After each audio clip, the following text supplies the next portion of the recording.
background. Whoa! Background from the internet. Jesus. Well, it's crispy. I love the 1080 from the internet, dude. Copyright. Hello, George. Hello, Kerrice. Hi. Hello. Now, look, I know that George has been in a film called Tell Me Everything, but Sandro's been in a film said Snitches Get Stitches.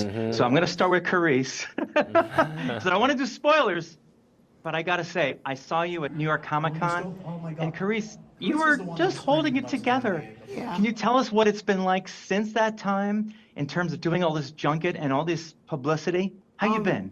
It's been since Comic-Con we've just been straight shooting, so this is our first like press junket back.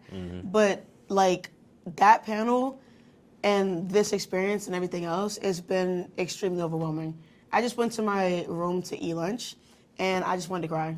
But I was like, I can't, because the makeup is gonna get terrible and Asher's gonna hate me, and I don't want that. But you did say in the Comic-Con, you said that that's who you are. You are very close to your emotions. And we see that in the Sam episode and a lot of the episodes. You are very much expressive, and we love that. Thank you. Oh, thank you. Yeah, Appreciate we that. do. So I'm a transgender woman. I'm writing for Out Magazine. And I love wanted Out to- Magazine. Wow. Yes, and we wanted to just ask you whether you're an ally or a member of the community. What's your message for Star Trek Starfleet Academy in terms of our LGBTQ viewers? Wow. I would say everyone is loved. Yes. Everyone is loved. You are eternally, eternally loved, no matter who you are. Yeah, For sure. I back that. Come in, welcome, take a seat. You know. And as a member of the community, I would say like there's space for us everywhere, so don't ever be afraid to be yourself. Ever. Be you as loudly as possible, out loud, for real. So I've got asshole 1 and asshole 2. Tell me what it's been like one's in one? terms of getting Oh, together. yeah, true. and- Actually, he's 1 and 2. Yeah. when you guys are on screen, there's a lot of rivalry at beginning. But without spoilers, can you tell me about how your characters will evolve? I think they're both conflicting forces. They come from completely 2 different origination points, and that creates friction, that creates fire, because they have something different to prove, I guess. But iron sharpens iron. And Yes. Indeed. that's the kind of crux of it. Yeah. Yeah. Yeah, for sure. Yeah. For sure. And also the bonding, I think, is a good thing for people to see, because there are a lot of young viewers who want to see how do we get along with people we don't agree with. Yeah. Exactly. Yeah. How do you find love and peace in disagreement? That's a beautiful, beautiful thing. And you do an incredible thing at the end of episode 2 where you come over and you see that I'm useless at the basic household things and you Making a bed. making a bed, Such a you know? beautiful, yeah. And like it's in those moments that we, in a huge Star Trek world or a sci-fi world, you kind of overlook the making of the bed, but no, this is really important for like 2 men to have that relationship and bond through that way, yeah. 100%. And Sam, you're basically learning what it is to be not just a cadet, but to be alive. Yeah. Does the doctor play a role in that as the series goes on? You know what's interesting? He does play a role, but I feel like not in the way that you think, because he's not helping me become human.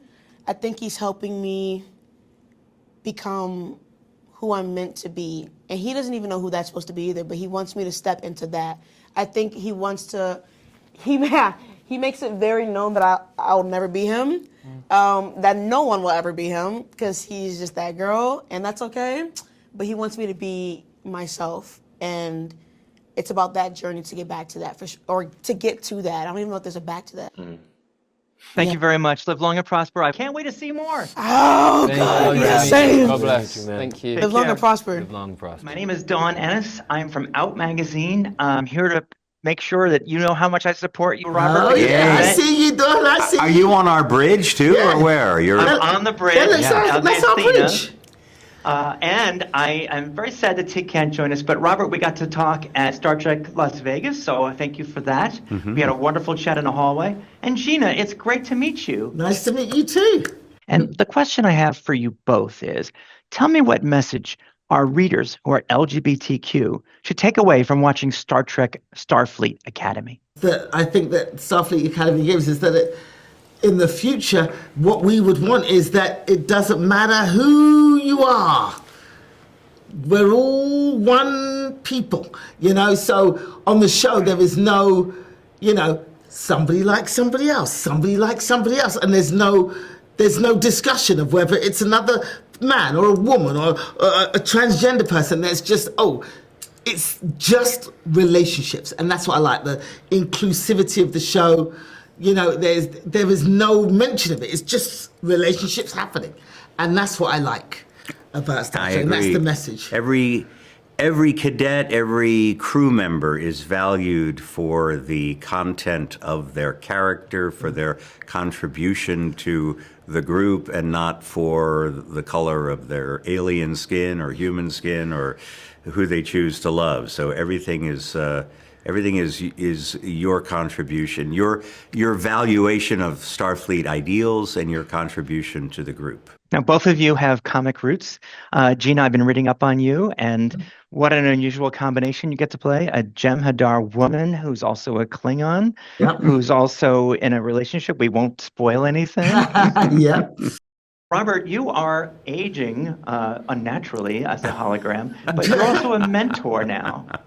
Yes, and I don't know what I can and can't speak about, but I think it's safe to say that the Doctor we meet in the 32nd century, it clearly is not terribly interested in forming new interpersonal relationships. After 32 generations of organic colleagues croaking around him, what's the point? So he has to really be pursued, and he is by one cadet in particular. Gina, tell me what it is that fans should know about your character, who we meet right away in the first episode. I mean, she's super fun. We know that she's Klingon and Jem'Hadar. She's no nonsense. She's very disciplinarian. But I feel like over the course of the season, you'll see different facets of her personality. You'll see her soften. You'll see that she's got empathy. You'll see that she actually really cares about these cadets. And that under that hard, rough exterior, there's a heart. Well, two hearts. There are two hearts underneath that rough exterior. And you two get along? We get along? We do, actually. Oh, yes. Yeah, I mean, as characters, as colleagues. Actors and characters. Absolutely, yes, indeed. Yes. I'm not gonna look. I'm like, she's too funny for me to. I don't compete in her league. Well, I look forward to everything. I want to say I loved hearing you sing again. That's a little bit of a tease. And Gina, live long and prosper. Best luck to you both. Thank you. Thank you so much for your time. Thank you.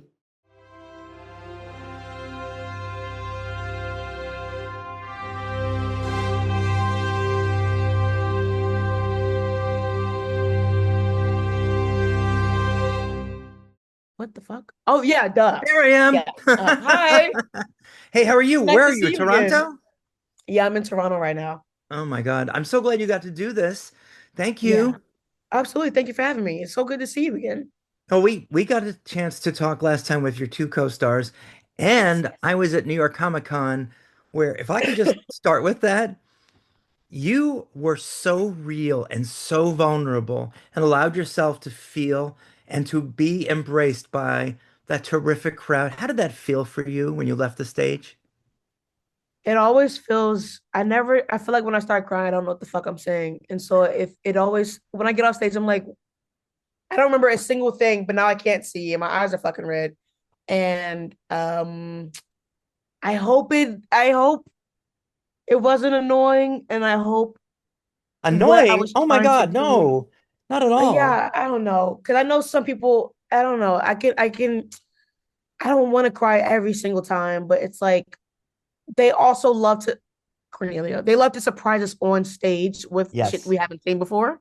Yes. And that gets me emotional because I see everyone's hard work paid off. I mean, seriously, like everyone, bro, like makeup, lighting, EPs, camera operators. I mean, like prosthetics, all the extra cadets, all the hours that we put in at driving bumbafuck in Mississauga at 2 a.m. and it's a snowstorm. Like, I don't know. It makes me cry every single time. And Sam, no, crying's good for you. You know, it releases endorphins. Yeah, Sam makes me so soft and I can't stop crying. I really don't mean to cry on stage, but I'm like, fucking hell. So let me ask you, there's so much purity around it. I've never been a part of something so pure. When I talked to Robert Picardo in Las Vegas, He Bye. couldn't go into detail about how his relationship with the other photonic character, but he did say that it's complicated. And I'm wondering, now that we've seen a few episodes, how is that relationship both on screen and off with Oh, you and the doctor and Robert? Bob is my fucking dude. Bob, he just made some food for me last week, actually. He's like my chef. He cooks. I only eat if he cooks. He is He such a sings good and cook, cooks? actually. I did He not know cooks for that. real. Yeah, actually. He's so I think it's the Italian background, bro. He says it too. It's fucking just delicious. Jesus Christ. I can't even pick my favorite meal. But yeah, Bob is he's my I almost said a spoiler again. He's uh he's my guy on and off screen is what I'll say. Got it. He's my guy. On screen, he's a genius. During that first scene, I won't forget when I first talked to him in the atrium when I'm trying to sign up for class. Well, I'm not trying to sign up for class, but everyone He else wants you to is. sign up for opera, but you're like, you Yeah, just want to get to know him. I And just you want to bring up talk to like him. in that scene, you bring up the Prodigy characters and he gives you a look like, ooh, don't go there. Hmm. Hmm. Which at the time I knew a little bit about because they gave us episode guides to watch. So I can't, but I hate skipping episodes, so I only watched a little bit. And so I kind of knew. I don't know if it's OCD or what, but I kind of knew a little bit. But like, yeah, it's because Sam gets to read him in a Yeah. sense, like a book, not like a aura ring. I don't get to see his aura. I get Mhm. to see like literally what his vitals are saying, and scientifically that means a spike of some emotion. Mhm. Um, yeah, that was Bob's a genius. He actually choreographed most of that scene. Wow. As an actor, how is it to define this new character? And we've never seen a character like yours before. So, what is it like to have to basically create this out of your own head? I know you have guidance from the writers, but what are you doing? What are you adding? What little spice are you adding? Oh my God. Oh, that's the question, isn't it? I feel like I'm quote unquote adding the purity and the physicality of it. I think that's just what I wanted, what I saw in her from the jump. Even during my audition tapes, like I never wanted to simplify her to be necessarily like a 6 year old or whatever, especially like physically. Cause I was like, if she's programmed to feel 17, she's gonna feel a certain way, but she's just gonna be confused why certain things are missing. And I wanted to play the sincerity of that confusion and of the real time processing of everything for her because that's just what it is. She's just processing so much at the same time. And it's like data in her mind. It's like literally, oh my God, when I did we had this acting coach named Kim Gillingham. Shout out to Kim. Shout out to Kim. I love Kim. But we had this acting coach with her, and me and her discovered that the thing for Sam is if it's like a bite gear in her ear the entire time. And that's what Wow. I used to drive me. It's like listening, trying to get the pedals to go, trying to stop the brakes for a second, trying to degrease the shit. Like literally just a bike gear in my ear the entire Mhm. time. Are you Starfleet Academy's Data, Spock? Are you that person who the viewers are gonna basically learn about ourselves through you? That is such a question. How do I answer that? Because I'm imagining like, yeah, I'm her. But like, I don't know. I don't know, But it's I think okay. so. In a way, I think so. I think so because she's the one coming in trying to figure it out, trying to figure out what the quote unquote right thing to do versus how society has these rules about how you should conduct yourself and shit. Like I think so in that sense. And Hmm. in the same sense, it's kind of always going to be not quite there because I'm just not like you guys. And it's a matter of the journey of maybe even accepting that about herself. I gotta know. Okay, one queer woman to another. The episode that I just cried my eyes out and loved to death, but not just because of your amazing presence, not just because of the person who is at the center of the episode without spoiling it, but it's because as a transgender woman, your character goes on a journey which a lot of trans people go through, which is who are we? Who are we really? Yes. And And why do we have to answer to others about who we are? Why can't we just be and let the world see us? Do you Yes. identify with that as far as being queer yourself in terms of how that episode plays out? Again, we can't spoil it, but oh my goodness, bless you. Thank you. Brava. Oh my God, thank you. That means so much to hear. Bro, absolutely that I felt that ringing throughout, like theme wise the entire time, because for me, being queer, I still don't necessarily know what I am, but I know what I feel like, and I know sometimes, like even for me, I don't feel in my body the way that I know that my body is being presented into the world, into this category. I don't feel that inside. And Mhm. people want to put so many boxes around you because they're like, Well, okay, you're, labels, right? yeah, like labels, like, okay, like I just to make themselves feel comfortable talking to you or whatever. And it's like, I do care about connection. And I do care about with Sam, like what I'm here for. But in the same breath, there's no ignoring how out of, how out of I don't know, alignment I feel with some of these boxes already, just inherently in my skin, and hollow skin, in my fucking hollow bones, whatever. Like I don't, I don't feel I'm not that, and I can't be that. And I've tried to be that, and I've tried to be the pinnacle, but it doesn't feel right chemically for me. And as a queer woman, or whatever I am, I don't even know. I guess I am a woman. I don't know what I am. As a queer little motherfucker, Person. I feel like it's the Motherfucker, got it. I'll same put that in the thing. super there. Yeah, it's like I don't know. I Yeah.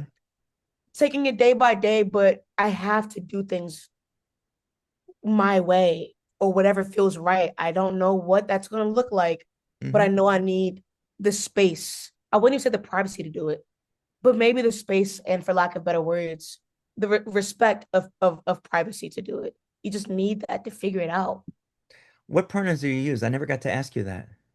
I don't know. I mean, I feel like anything but he, him. I don't know if I ever want to be a man. Hmm. Oh, I let's just, think men have it yeah, rough in this world in yeah, general. yeah. And I do love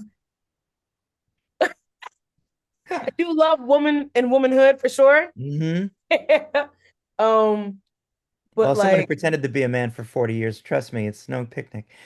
and Um, like I've had friends who grow up and they've always called me little boy, and I'm like, I know I'm so masculine, but I'm like, that's the worst insult. I don't know, it could ever. My, like, I don't know. okay. Well, it's work in progress. So let me ask you one last Yeah, question, if I can. yeah. The character Genesis says to one of the other characters, she says in an early episode, maybe the first episode, don't sleep with anybody for 6 months because you don't know who they are. Yes. So what about Sam? Is Sam gonna have some kind of rockin' action going on somewhere? Can you give us Killing me, that? Don. Well, Do you want that for your character? Let me put it this way. Would you want your character? I mean, the doctor fell in love I and know. had his heart broken too. There was a Voyager episode in which he learned about death from a different perspective than as a medical practitioner, but as a family man. Would Yes. Sam want to, would you want Sam to learn about heartbreak and love? Oh, I don't want her to get hurt. I definitely want her to experience love. Oof. I can feel the bullet entering my neck from some direction. They're gonna kill me if I say too much. Yeah, But I know. But just tell me what you want for the character. yes, I do want her to feel love. And I think that also is honestly what Sam wants. Because our whole point is connection in general. And I think there's no other connection that transcends time stronger than love in general. Time and What, space. yeah. In the And minute I I have think, left, I only have a minute left. What message do you want to those fans who are either not liking it, not digging it, or they haven't given it a try because it's new Trek? What do you tell them to make them want to watch? Because I tell them it is Star Trek, and if anything, it's the best Star Trek. oh, that's so kind. I would tell the fans, I mean, listen, life goes on, whether you do or don't watch it. However, if you want to connect back to a part of you that had to die in order to grow up, that had to be pushed to the side. If you want to respect and kind of venerate that version of yourself, then I would say it's worth a shot. Give it a try. Yeah, give it a try. Don't knock it till you try it. And then once you try it, you can knock the motherfucker out, do what you gotta do. But might as well try it. That's what kids do. Just try it. You never know. You never know. I have really enjoyed talking to you. And don't forget, these shirts are available on the internet, so you can get one. I promise. That shit fly. Take care, Kerrice. It's so nice talking to you, Don. I'll see you Great again. talking to you too. And we'll talk again. Please, yeah. All right. See ya.